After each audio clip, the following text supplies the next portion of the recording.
My guest tonight is Theresa Holleran, and Theresa received her MSW from the University of Utah in 1975, and she's also trained extensively with mentors and teachers all over the world, including Marian Woodman and the Marian Woodman Foundation in Canada, Switzerland, and the United States. Theresa has taught graduate courses in transpersonal psychology, and eco psychology, and also process work. And she's co-created national, international retreats and scarce journeys in both urban and wilderness settings on themes of healing and transformation, suffering, wisdom, and resilience, and the scarce inner marriage. So with that said, hello, Theresa. Hello, Maureen. I'm so happy to be here. And I am so happy you're here. I've been wanting to do a show of this on this topic, more so because we both have the last names. You guys can figure it out. So 54 years ago, I remember I was 9 years old, and I was standing at the window waiting for Mom and Dad to come home because I was finally going to have a sister. And I have to say, every single time that I go to visit you or you come to visit me, I have that same feeling of excitement. And now here we are, all these years later, and you're interviewing me on radio, and I couldn't be happier about it. So thank you, sweetie. Oh, thanks. And you're in addition to us being blood related, you're a wonderful guest. Besides being all over the world, and your journeys, and I know one of the co-hosts, Steve too, have been all over the place, especially the Peru. You love that. But the thing is about I've been wanting to do a show at Jungian, everything Jungian. You know how I feel about Carl Jung. But yes, this is what I wanted to say is a lot of people don't know what. You have a background and you have your own private practice and all that, but the situation about the union of Carl Jung and what he brought together, could you explain to our audience so they know, because some people, wait, what's that noise? Do you hear something? No, I hear a phone ringing. It's like a third person coming back. Yeah. Well, we'll just keep going. Should I wait or try to, okay. Carl Jung, was a colleague and for a while a disciple of Freud. But he had somewhat different ideas than, he really respected Freud. But he also believed that in the unconscious, in the material that is not completely known to us, are our greatest gifts and transformations. And he also really believed that we are essentially spiritual human beings. And so his life work was discovering how we could bring to consciousness our own authentic wholeness. And that included the individuation process of bringing to consciousness the tension of opposites, the masculine and feminine within the psyche, the divine and the human, and all the personal ways we may hold paradox. For example, I'm a person who needs my home, I need to nest, I need structure, I need to have a sense of dailiness that I can count on. But I have this whole other aspect to my nature, which is I need spontaneity and I need adventure, and I often put myself, dangling at the end of a rope on a cliff, or wanting to go into a whitewater hole in a kayak, and which brings me so thoroughly into the present moment. I love diverse cultures, and yet, if I don't have that anchor to home in my own community and connection with my family, I also can feel very bereft.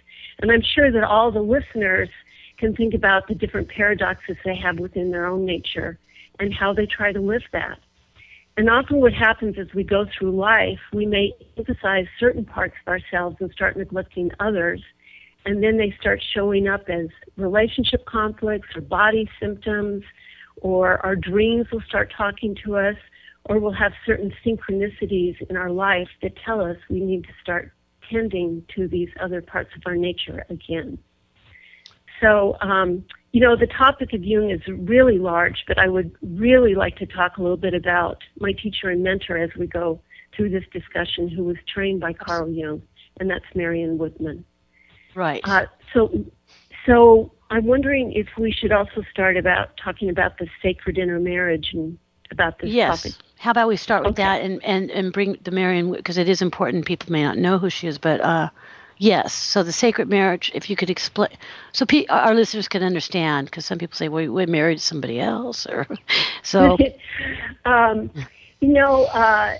Plato, through Aristophanes, had this mythic story where he said there used to be, at the beginning of time, this incredible round being with 2 heads, 4 legs, and 4 arms, signifying wholeness and androgyny. And this being was possessed with such enormous power and creativity and illumination that the gods and goddesses got jealous, and they split this being in half.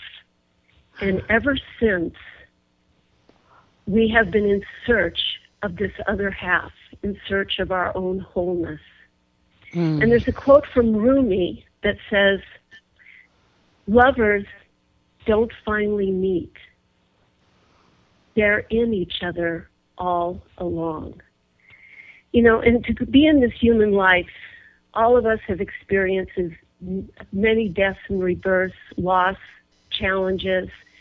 The life that we had intended to live doesn't turn out the way we thought. And we have an opportunity in those moments to turn our suffering, our losses, our challenges into the gold of transformation. And one of the ways of accomplishing that is through the sacred intermarriage. And the most basic definition of that is that we all have within us, men and women alike, what are called feminine and masculine energies. And this is not about gender. It's not about sexual preference. It's not about gender identity. Some people describe it as yin and yang energies, or lunar and solar, or if you studied Hindu mythology, Shiva and Shakti energies. I'm trying to think, Maureen, what do you think would be the best place to start with this? Should I be defining this, or do you have some questions for me? Well, no, but the interesting part is that a lot of us don't think, and I follow you in the yin and the yang and anything else you want to call it, but the thing of it is, I feel that it'd be really great to start out with your work with, who is Marian Woodman? Let's go to her. Okay. Well, Marian Woodman, I first encountered her in the 80s, and she wrote a series of books on how to bring the feminine and masculine principle to consciousness within men and women. And the first book I read was called The Pregnant Virgin, The Process of Psychological Transformation in Women. And I was in my early 30s. I'm now 63. And I thought, what the hell is she talking about? I couldn't understand it through my intellect. But what I noticed is that my dreams started changing. So I knew something very powerful was happening. And she had a severe eating disorder all through her 20s. She was the daughter of a minister. She grew up in Canada. She was not allowed to dance. And one day when she was in Toronto, she tried to hail a cab. I think she was in her early 40s at this time. And she couldn't get a cab to stop for her. And so she heard a voice in her head that said, Marian, if you don't even have enough being in your body to stop a cab, you need to go to India. Now you'd say that's quite a leap to go to India because you can't hail a cab. But she trusted that inner voice, and she took off on a trip around the world, and she ended up in India. And like for many of us, we think that's going to be the experience, but it was actually the beginning of her journey. So she was in India, and while she was there, she got so ill that she almost died. And she was alone in her hotel room. And to try to hold on to herself, she was reading Shakespeare and she was reading the Bible. And she kept reading her passport so she could remember her name. And she got so ill that at one point she floated up above her body and she looked down at herself and she realized, I treat my dog better than I treat my own body. And that was a complete epiphany for her. So when she was finally well enough, she walked into the hotel lobby and she was with her journal and she was sitting down to write to her husband. And she was very frail, felt very introverted. And all of a sudden, this very beautiful, voluptuous, dark-skinned Indian woman came down and sat on the couch next to her. And she said it wasn't a very large couch, but she wanted some space. And the Indian woman sat down right next to her. So she thought, what is going on here? So she scooched over, and the woman scooched over right next to her. So she scooched over again, and the woman scooched right next to her. And she said she had such a confusion in herself because part of her was going, I want my space, stay away from me. And then she realized that this warm, life-giving energy was just pouring into her body after she had been so ill. So this repeated itself for the next 3 days. And finally, on the third day, when she was feeling so much better, this man came up to her and he said, I can see that you are better now, and I no longer need to send my wife to you. Oh, and my Marian gosh. said, well, who are you? And he said, I run this hotel, and I saw that you were dying, so I sent my wife to be with you. And she said that was one of her first experiences of feeling the healing power of the feminine. But here's this man, his masculine discernment assessed the situation, and out of enormous kindness and compassion of both these people, his masculine discernment and her feminine related generosity, Marian felt like her life turned towards healing again. So I tell that story as a way maybe now to introduce what I mean about the feminine and the masculine. So the feminine, you know what, Maureen, I think what I want to do first before I define these things is maybe to invite our listeners into a very brief inner work exercise. Would that be okay? Yeah. Yes, absolutely. Okay. So all the listeners out there, as a way to introduce these concepts,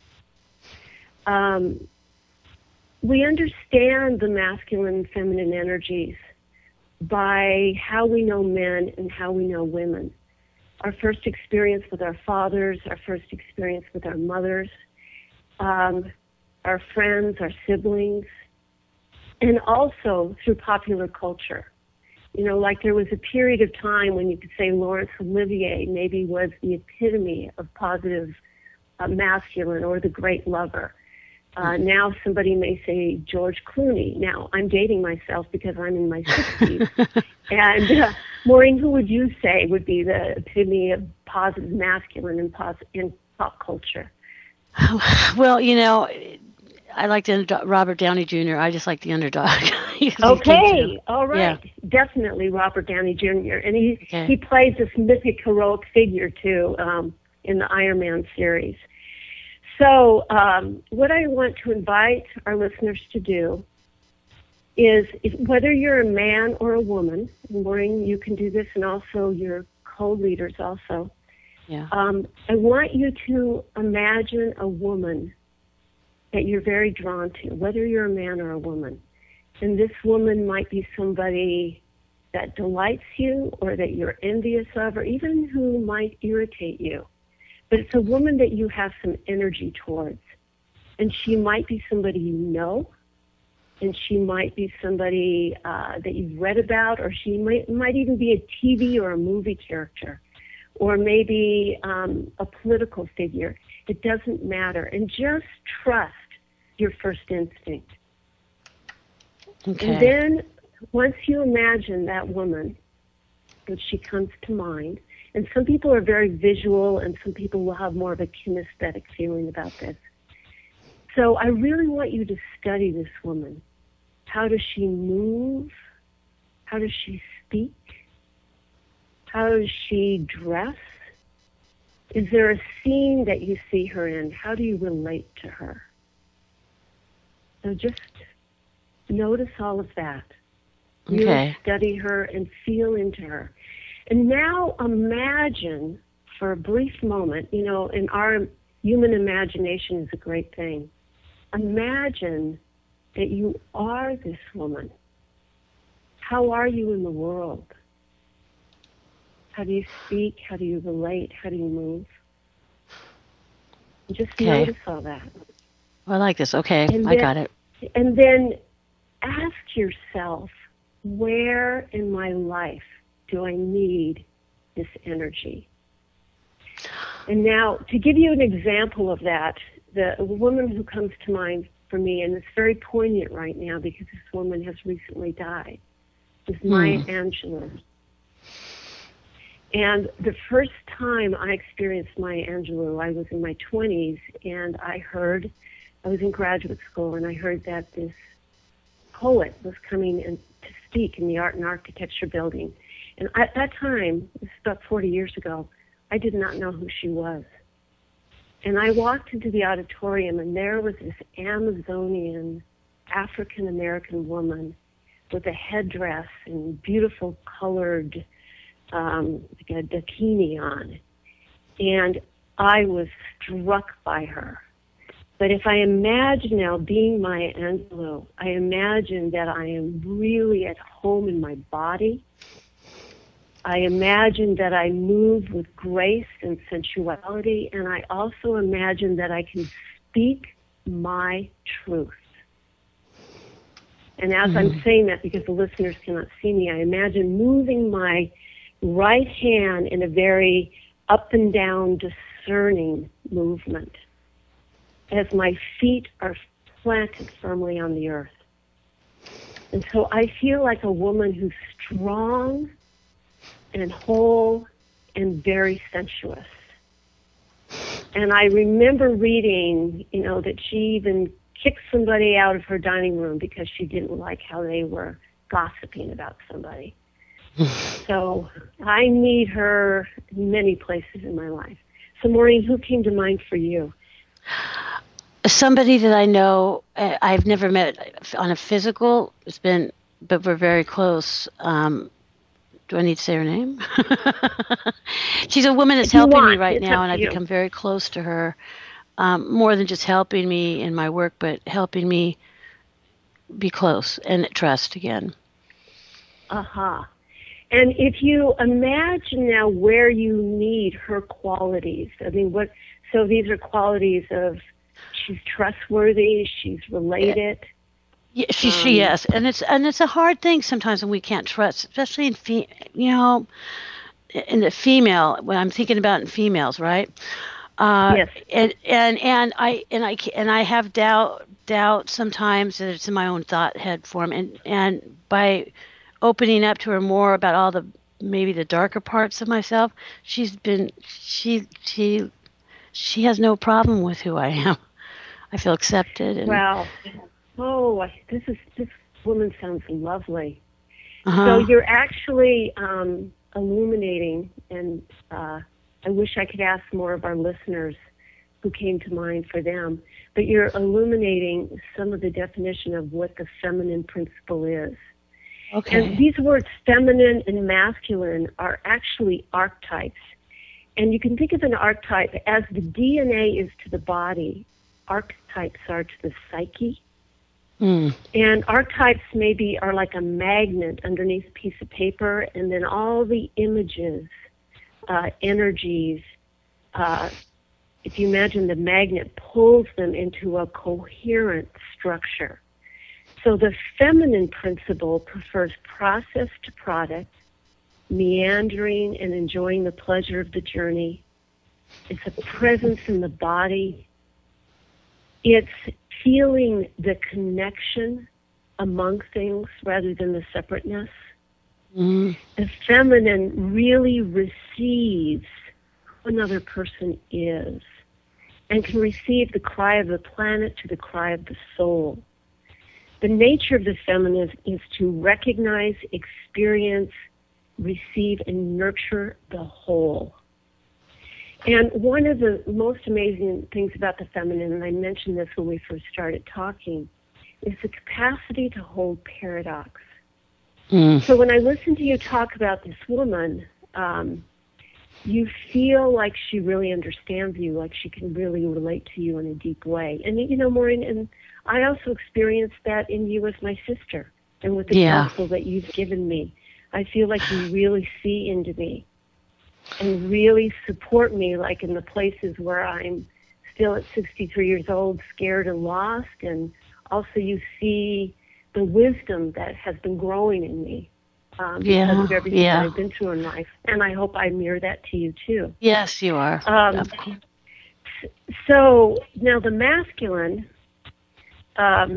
before I define what that is, I like, if you're a man or a woman, and Maureen, you actually did this very spontaneously with Robert Downey Jr., so to picture a man that you're drawn to, maybe somebody you know, maybe a mythic figure, maybe a character, a play, a movie, a book.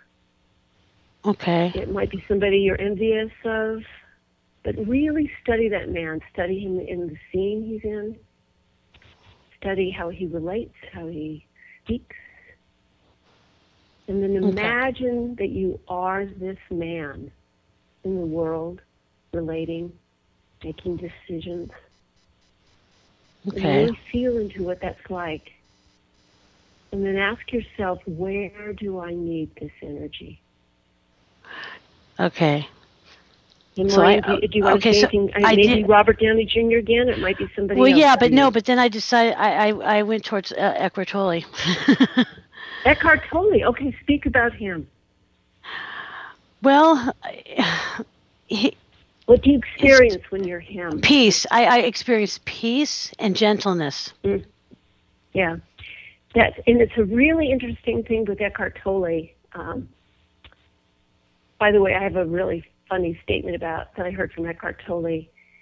He said, I heard him say recently that most of us are only present enough to not bump into furniture. And I think what this sacred intermarriage work is about becoming more present to just what is in the moment. Of course, he's famous for that, right? The power of now and a new earth. And I'm actually going to have the good fortune of going to one of his retreats in Australia in November, so it's interesting to bring him up. But the other thing I want to notice, when I was talking about Maya Angelou, and now you talking about Eckhart Tolle is a man who really has an integrated feminine in him. And Maya Angelou is a woman who has a lot of integrated masculine. So the masculine principle moves towards a goal in a straight line, is quick to act, differentiates the opposites, separates, discriminates, endures, overcomes, strives, creates. And you can see now, if you think about these feminine and masculine energies, they are not either or. We need this ability to hold paradox, and we need the capacity to cut with a clean sword and say, no, this, not that. This is who I am, not that. So the masculine principle allows us to act from that delineation. Now I want to talk about how the masculine and feminine work together. I traveled in Peru in the early 2000s, and I was very fortunate to be in training with the Karo shamans there. and did a couple of treks, the Inca Trail, but also to Mount Salcantay, which is considered the feminine mountain. And one of the things I was learning was about their cosmology. And here's what they say. They say Pachamama, which is such a beautiful word. That is their word for the Earth Mother. Pachamama. She is our mother. And all life flows from her. So there's the feminine principle, which they consider the ground. And then they say the Apu mountain spirits, which are the masculine energy to them, because they rise straight up from the earth. And in gratitude, they melt the waters of their glaciers to feed her nourishment, for her flowers and her trees and her lakes and her rivers. And so their understanding of cosmology is that first there's the feminine, the grounded being. We need to know who we are and what we value. And the value is not just emotion, because sometimes emotion can be reactive. But if I know, for example, nobody on this planet would say that we value destroying our water and our air. Everybody would value clean water, clean air, the beauty of our natural habitat. We would value that. But if we're grounded in that value, which is the feminine principle, then we would take action based on that. And that is the masculine. So first we know what we value, who we are, and then take action. What we've done too much of on this planet, and this is both men and women have done this, we operate from what's called a patriarchal principle, which means we act from power rather than value or love. So Marian Woodman says that consciousness is trying to move from power to love. And that's a very important task on our planet right now. So for example, the feminine principle realizes that if the rainforests get cut down in South America, you can't breathe in California and I cannot breathe in Utah. And that is not just a metaphor, that is a reality. And the feminine principle knows that. So then the masculine would move in to protect the source of our clean air, to take action or to make laws or to make sure that we live in harmony with our deepest values. Does that make sense, Maureen? Well, it makes sense to me because what you're saying is if we're connected with the aspects within ourselves, it doesn't matter what gender or whatever, we're all collectively connected, that we all can make. Yeah. Is that what you're? Right. Is that what my understanding is? Yes. Okay. Yeah. And so I'm saying whether you use the phrase yin and yang or masculine and feminine. Yeah. Now the reason Marian's life work was about naming these masculine and feminine energies is she said they would show up in our dreams as men and women. So, for example, a few years ago when I was considering doing a training in Switzerland with the Marian Woodman Foundation, and I was trying to figure out if it was right for me, and I frequently go to my dreams, which I feel are truly gifts from the soul. And I had this dream. There's a comatose man lying on the earth whose heart was bleeding. So there you would say, in my dream world is an image of my own wounded masculine. And at that time of my life, I think I'd been through a breakup. I was living kind of frenetically. I was pushing myself too hard. I was being way too busy. And so I have this dream that there's a comatose man lying on the earth whose heart was bleeding. And Marian was to the left of me, and I turned to her and asked her for help. She came over to me, kneeled down next to the wounded man. And I remember this because it just seemed like such a reverent act. He was just lying on the earth. And then she told me to put this beautiful green cloth over his wound. You know, and the green is the color of fertility and life. It's also the color of the heart chakra. So I did that. And then she said to me, his heart is now a drum. And in the dream, I knew that I could play beautiful music with this drum. So I just very gently started beating his chest with the green cloth that had now become a drum, just slowly, steady, mother heartbeat rhythm. And all of a sudden, this man filled with energy, and he came back to life. And in the dream, it was like this utter transformation. And then Marian and I and a group of white-haired women, and my hair is beginning to turn white, It's not. began dancing and singing around the man who was coming back to life. And then I saw the Swiss Alps in the background. So I knew I was supposed to go and do that retreat. But this dream has what I would call intermarriage material. And how we work on the intermarriage is through our dream images, our relationship conflicts, and our body symptoms, and our creativity. So in this dream, there's the wounded masculine that needs the healing, nurturing of the feminine. But what is also significant is the feminine that comes in is also the wise, older feminine. And there are three archetypal energies of the conscious feminine. So is it okay if I talk about those, Maureen, right now?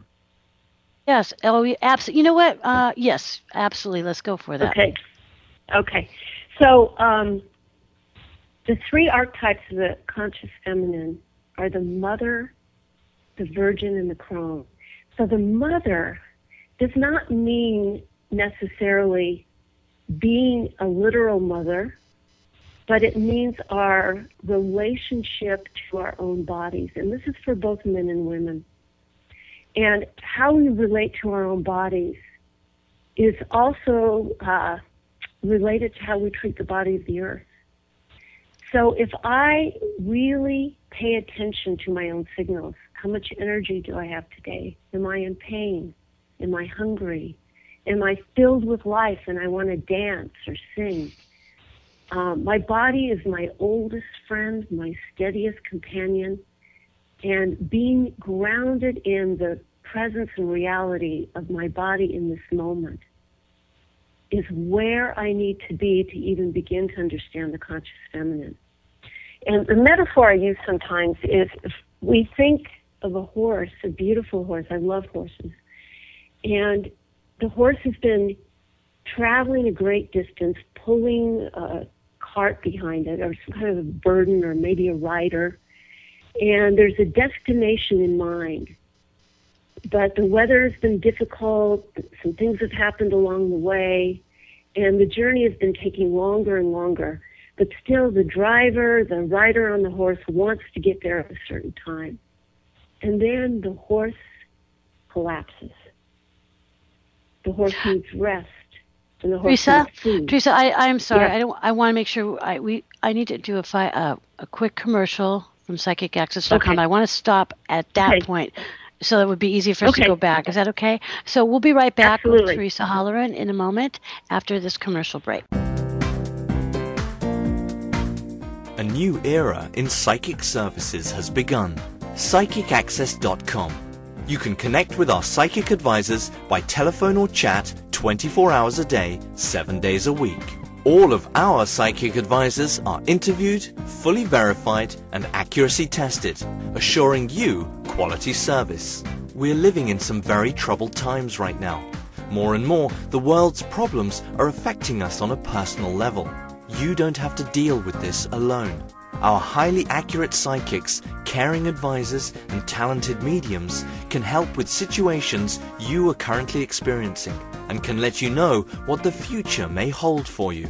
All new customers get a free 6-minute reading. All you have to do is register. Why not visit us now and get a free reading at PsychicAccess.com. Okay, we're back with Theresa Holleran, and we're talking about a great subject about inner, alchemy of intermarriage. And we were just talking about, Theresa, I apologize for interrupting. You were talking, can you bring us back into where we were? Well, we left that horse on the ground. Okay, so maybe prior to the horse. Maybe this is how we are. We want to get to our destination. If you imagine the horse is our own body, the horse collapses. The horse needs rest. The horse needs water. And the rider has some choices. You start beating the horse because getting to the destination is the most important thing. And I know even to think about that image makes me sick, and yet I know I've done it to myself. Or do we say, wait a minute, we need to stop and deal with what's happening with this horse right now. And we bring water, and we bring food, and maybe we sit with the horse, and we stroke its flank, and we say, this is good for now. So that would be an example of how to be grounded in the conscious mother. The rhythms of your own body, the rhythms of life, the seasons of life. And then the virgin archetype, we've all heard the idea that a virgin is a woman without a man. That is not the definition of a virgin. The virgin, and now think about this, whether it's a woman or the feminine within a man. Right. The virgin is the feminine that's whole, or a woman whole unto herself. She knows who she is. She knows what she values. She's not just about pleasing others or trying to mold herself into someone who might be acceptable or be loved. And that's very rigorous work, to really find out who am I and what do I value. Not the values I inherited, but what do I think, what do I feel. And then the third archetype of the feminine, and this is a lifetime's work, is the crone. Now, many people don't like that word. They think of hag or some grumpy old woman. But the true meaning of the word crone is crown. So it's the crowning of a life. And the crone is the feminine that's been through so many crossroads, so many deaths and rebirths. She's known struggle, she's known loss, and she no longer comes from judgment. She can mirror people, she can see clearly, but she does not judge. She may be fierce. Like Maya Angelou carries that. Where she said, I like to be a crone hag, whatever you want. Yeah. I like that. Yeah, and it does take a lifetime to grow. It takes going through hell and back. It takes a lot of alchemical work to grow into being a crone. The first crone I ever saw was a man named Dick Olney. He's one of my first teachers in the early 80s, a huge man. He studied Gestalt and bioenergetics, and he was a poet and a philosopher. And I did these 2-week intensives with him in Berkeley on self-acceptance. And there was a Catholic priest in my group, and he was in his 60s, and he had fallen in love with a woman, and he was in anguish because he took his vows very seriously, and yet his heart had completely opened with this woman that he loved. And he was on the ground sobbing, and I saw Dick, this huge man, sit on the ground with him and scooch right next to him and put his big arms around him and just rock this man and hold him as this man wept. It's lovely. And that was my first experience of what I would call crone energy. Right. As he helped this Catholic priest hold without judgment, hold the paradox of his anguish. Right. So, there's so much to be said about all of that. But I also, I know we don't have much time here, and I also want to talk about the archetypes of the positive masculine, right, which are in both men and women. Right. So that sounds fantastic. Is that a good place to go to now, Marie? I feel, because the time we have, so I feel that would be great if we could get that out there. Yes, absolutely. So there's a book called King, Warrior, Magician, Lover by Gillette and Moore. That's their last names. And there's also really great work by a Jungian analyst named Robert Johnson. Robert Johnson is probably in his early 90s now. And he's written books called He, She, and We. So obviously he about the masculine, she about the feminine, and we about the myth of romantic love. And what he means by that is true human love is love that's past the projections we have on one another. And it's a sacred intermarriage work that allows us to see the reality of who the other person is. And again, this could be women who love women, men who love men, men and women, or actually in any relationship that's not even a love relationship. But I would recommend reading Robert Johnson. I love his work. But I think for the purposes of this discussion, I really like this king, warrior, magician, lover. So the king, as an aspect of the masculine principle, is about order, reasonable and rational patterning, stability and centeredness. And the king looks towards others in their weakness or gifts with a kindly eye. The king has the capacity to promote others. He rewards people. He encourages creativity. Can you imagine having a boss like this? Or a father like this? Yes, a teacher lovely. Like this? Yes. Again, this is in both men and women. Those people who carry authority, but they don't do it just from the power. They are empowered, but they don't just do it from a power principle. They are really for supporting the best in the other.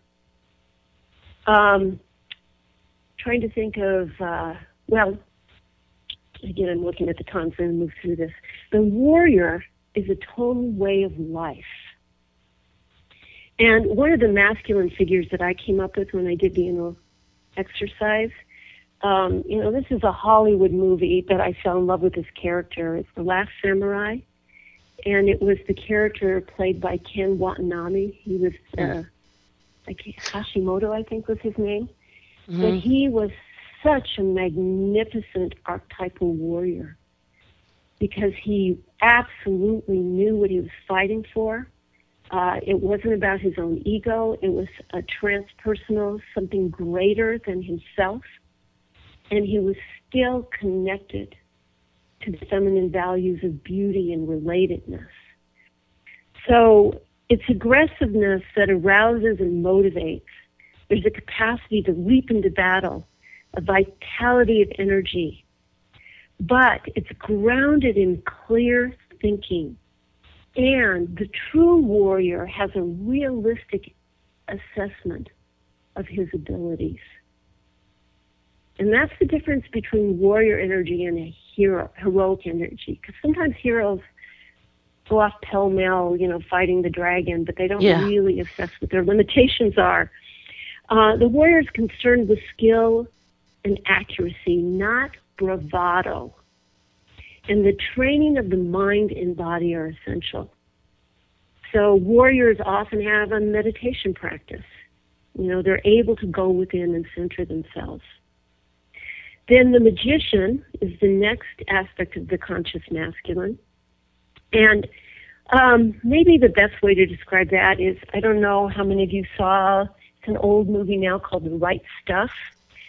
And John Glenn, I think he was played by Ed Harris in the movie. He's circling the globe, and something goes wrong with the ship, and it starts sparking, and it's really terrifying things.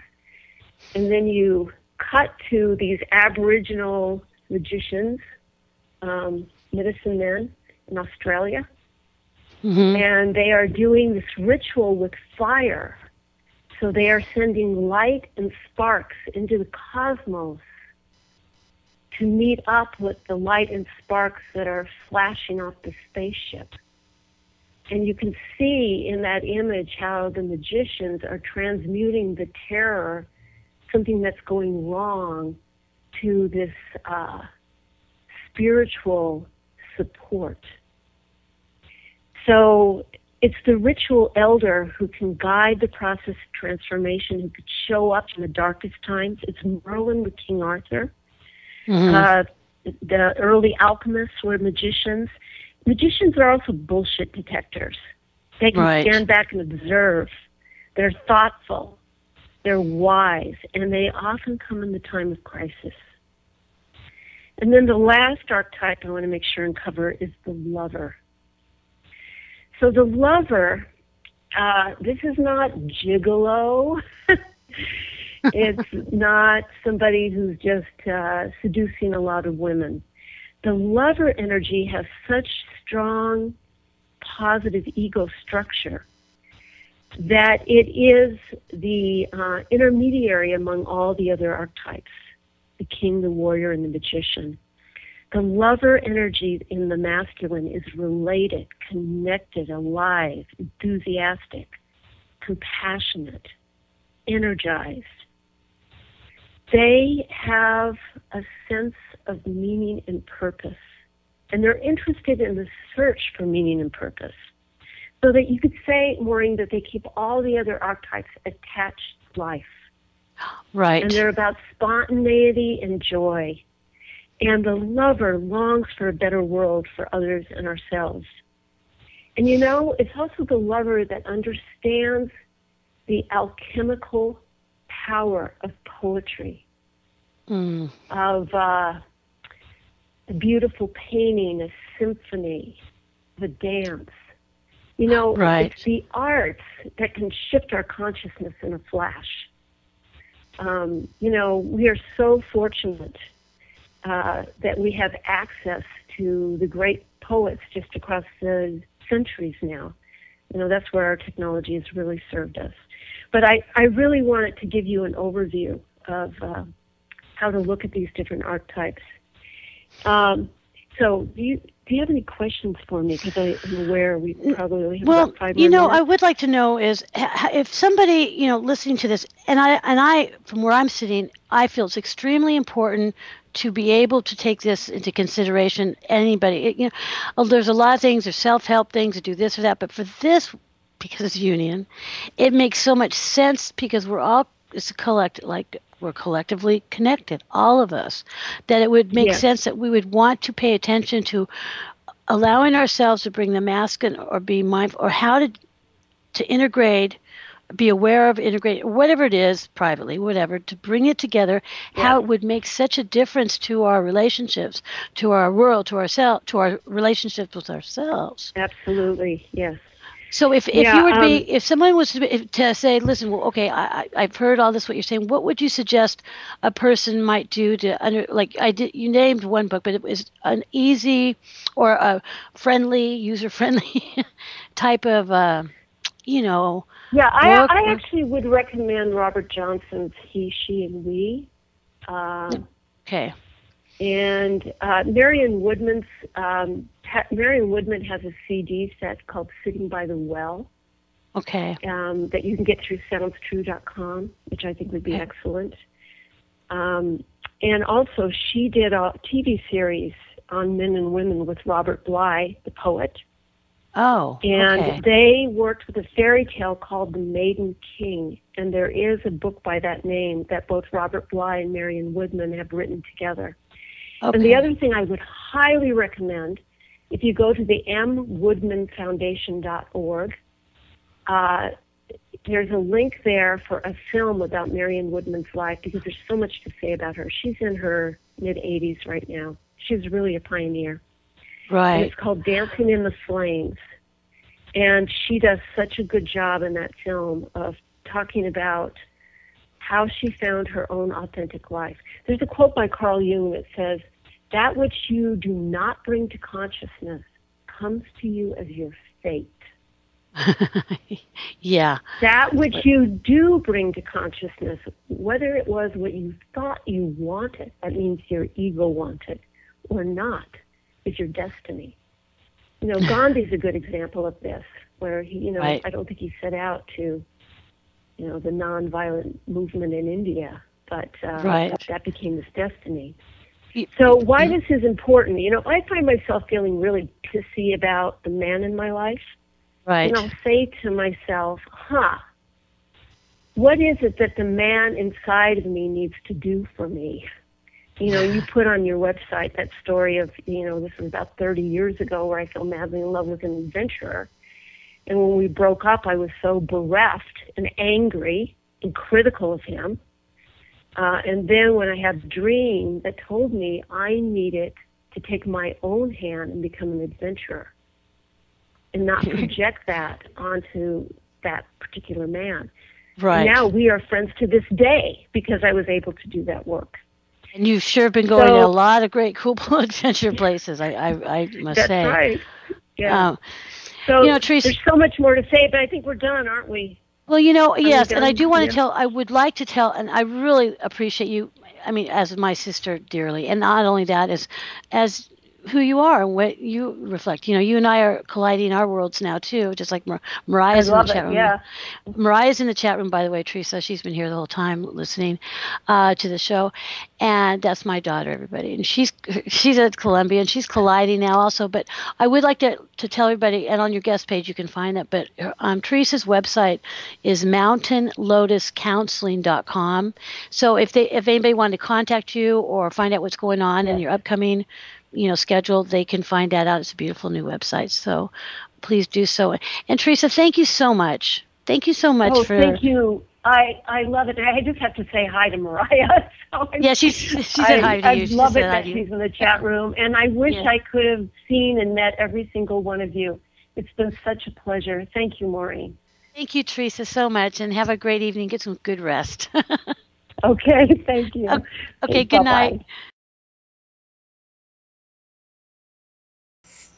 Hello, my name is Res Miranda.